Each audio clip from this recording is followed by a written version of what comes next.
I heard this godforsaken scream, and it was Bob, and he had Angie in his hands. He had found her in the pool. And I said, call 911, Angie's dead. She's drowned. I didn't have the faintest idea what to do. Nothing. I was lost. And I felt so helpless because there was nothing I could do.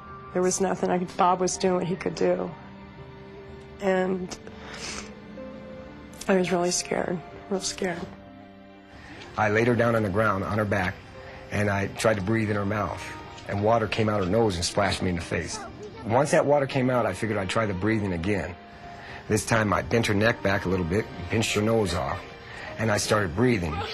And, you know, I could see her chest go up and down. It was the most amazing thing I've ever seen in my life. Then she started squirming a little bit. I put my ear down to her chest again, and there was the heartbeat. And the paramedics walked in the gate at that very moment. I always watched 911, but I didn't know I was watching this show and learning something at the same time. But I'm sure that gave me enough confidence I could do what I did. No question about it. That Bob gave her mouth to mouth made all the difference in Angie's life. I have a lot to be thankful for. We're a family again. We got our little girl back.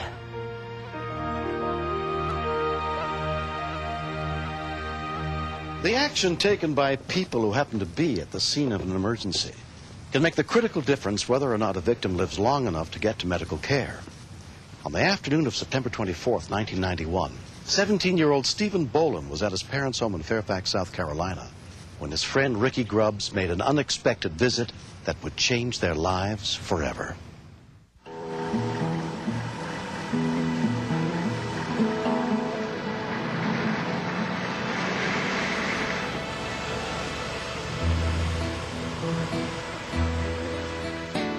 "17-year-old Ricky came by at around 4 o'clock.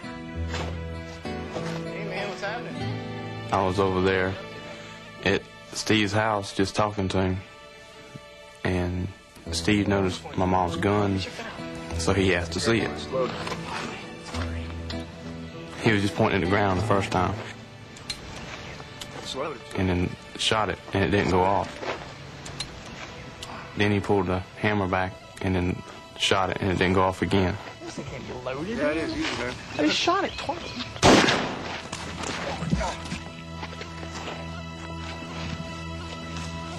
Stephen's 19-year-old brother Michael was inside the house when Ricky ran and told him about the shooting. Hurry up, come on outside. I didn't know whether to believe him or not. He said, it's not a joke, it's not a joke. Stephen shot himself. God, man, what happened, man? There's so much blood on the ground. I thought he was dead then. I remember seeing on Rescue 911 put pressure on the wound, stop the bleeding. He knew exactly what to do. Mike told me to put pressure where the hole was, where the bullet went in, which I did. While Ricky applied pressure to the wound, Michael ran to get his mother, Billy Joe, and call for help. You gotta go tell him I stopped the bleeding, but you gotta go! He said, Mama, I've stopped the bleeding. And the urgency in his voice, then I knew that it was something bad. Stephen! Stephen! Stephen! I felt like I was in slow motion and I couldn't get there fast enough. I was paralyzed with fear. I was so afraid for him.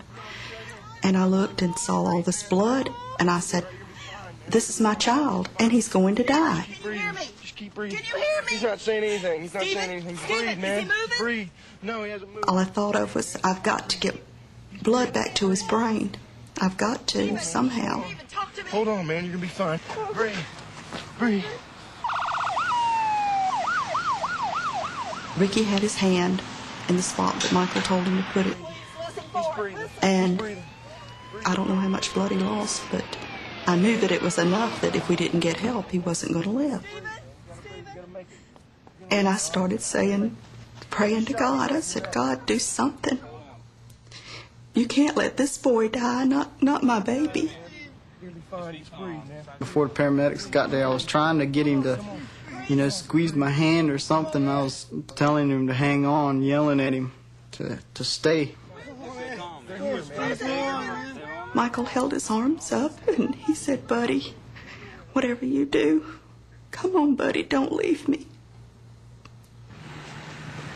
Within 10 minutes, the Allendale County Rescue Squad arrived on the scene.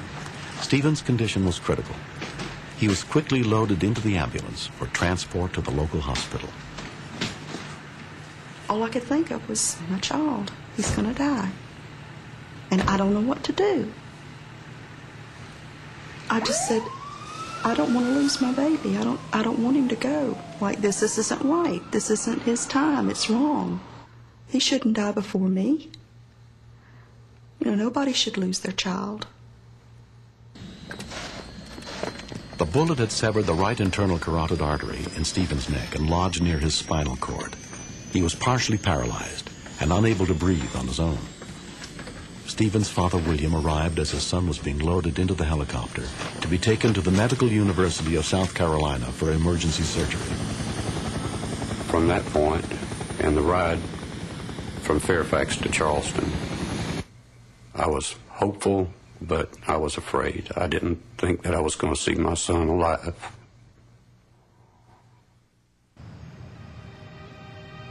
"17-year-old Stephen Boland was hospitalized for 3 months. He continues to undergo intense physical therapy to regain full use of his left leg and left arm. In the years since the accident, he has made remarkable progress. I remember I couldn't move anything, and I was just so scared I was going to be like that for my life. And to me, that would probably be worse than death. I know it'll take a lot of hard work to get it back, and that's what I plan on doing. Several things were done right in this case. The people with him knew what to do immediately to get direct pressure on the gunshot wound as soon as they found it. If he had lost maybe 1 or 2 more pints of blood, he might have had a much worse result. Afterwards, I was just in shock. I felt I was to blame. But I came out of hospital, and he said, I know it wasn't your fault. And that really made me feel better. Guns are, in my opinion, bad things. That's a touchy subject, but it'll take a life as quick as you can blink your eyes and keep them out of reach where accidents won't happen. As a nurse, I know that had it not been for Michael learning how to apply pressure to a wound that he watched on Rescue 911, Stephen very well could have bled to death. That was a very, very important part, one of which we will always be grateful for.